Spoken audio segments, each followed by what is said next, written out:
So the Tiny Community Center is an idea that started out because I was teaching our classes, and I found that it was really difficult to find a stable place to do it where we were allowed to leave our stuff. Because every time you go to a community center, they use it for other things, that room. So we would have to take everything off the walls and store it all away, and so it didn't really feel like an artsy space. Like, you always had to make it blank again at the end. And so I felt like it was, not as inspiring as it could be. So I decided that I wanted to build a classroom, but I couldn't afford the rent of the places in Vancouver, so I thought, well, what's a way around that? And someone had this mobile space called, it was a truck, and we converted it into a place to teach kids how to do hacking and electronics. It's called the Makermobile. But after a while doing the Makermobile, I thought, okay, there's certain limitations of having a vehicle. One of them being I don't really know how to fix vehicles. And so I thought, well, if it was something that's not attached to a vehicle on a trailer, then you don't have to own a vehicle. You can just have the trailer, and whenever you want to move it, you move it. There's not as many problems that come up, because if you have a mobile classroom and it's a vehicle and the engine breaks, your whole classroom's gone. You can't just take it off the back. It's part of it. So this is always separate, and it also allowed me to learn how to work with wood, which is way more interesting to me than working on cars. So I wanted to learn how to build, and part of me kind of just wanted to build my own house, just to live in it. But then I realized that, that wouldn't really benefit the community if I just lived in this house and hid it in someone's backyard. Plus, the neighbors might complain. And so I thought, well, what about if we leave it open to the public? Because a lot of people have opinions on tiny houses. People love them, people hate them, people think, oh, they're not safe, all these different things. So I thought, well, what if we just do it in the public realm, and then people can come and decide for themselves and actually see one, because you can't really make a fair judgment without being inside one. So people think, oh, I can never live there, and then they come here and they go, actually, it's pretty big, I could totally live here.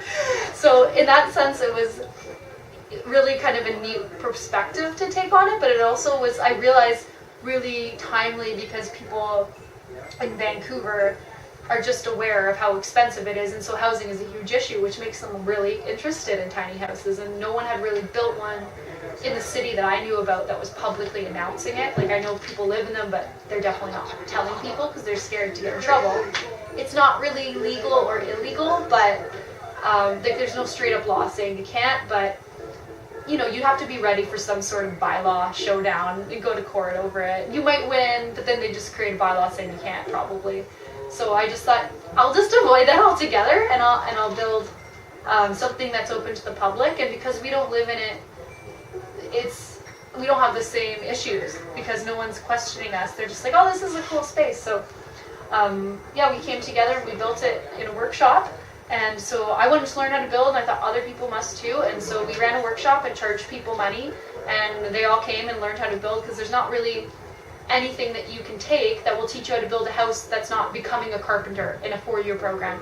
So we did it over the whole summer, every weekend for both days, Saturday, Sunday, for 8 weeks, which is a pretty big commitment. But we had 8 people sign up, and a couple volunteers that already knew how to build houses but wanted to learn more. And we ran it. We were able to fund more than half the project that way.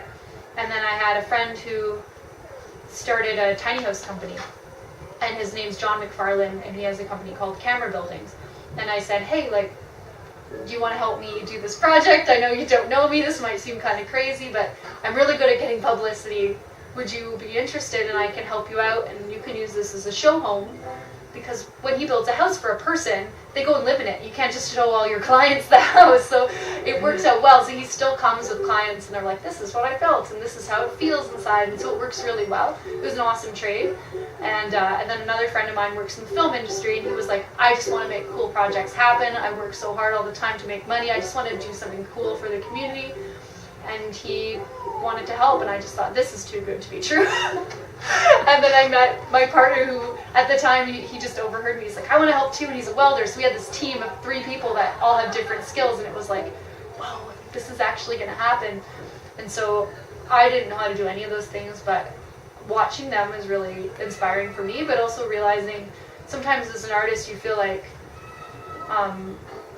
you know, people don't want to pay for what you're doing. So it's kind of frustrating because you know that it's valuable, but it's hard to measure. And so when you're working with tradespeople that are used to getting recognition and money for their work, and they want to do this thing out of the goodness of their heart, I find like they're so easy to work with because they're doing it for all the right reasons. And it was just totally different than any other project I've worked on, and we all learned from each other. And I sometimes felt like I don't have a lot to give to this, like I don't have a lot of technical skills, I have a lot of ideas.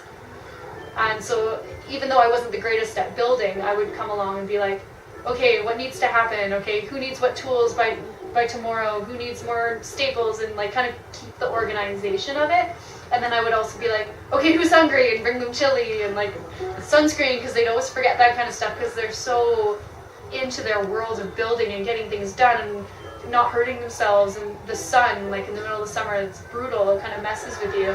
So being the kind of person that looks out for them was like, you know, you kind of think of, oh, like I'm a bit of a mom, like I don't know if they're gonna like this, but they loved it. They were like, oh, thanks for taking care of us. So we all are still friends, and sometimes when you do big projects and it's stressful, it doesn't end up that way. So it was really nice that we all are even closer now that we've done this.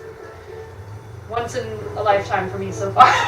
Usually there's some kind of, you know, something that happens. So yeah, so now it's sort of getting near done. It's not, I mean, it's funding is kind of the issue, is like we've applied for lots of grants and we haven't got any of them, even though we've made it to the last round. We won like little tiny amounts of money, but I'd like to sort of transform this into an ongoing art school and allow it to be used by the community for different creative things for people who want to become teachers.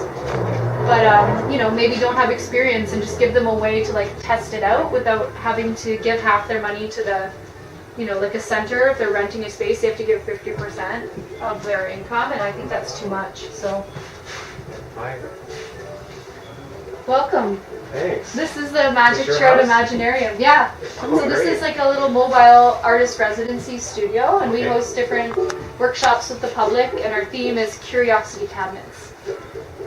So it's the idea is to get people who live in this neighborhood to sort of be more present to the beauty in the park and the neighborhood, and how, you know, maybe you get kind of used to it when you live around here, and about how, you know, to be an artist, you don't need to have a special skill, you just need to be really present.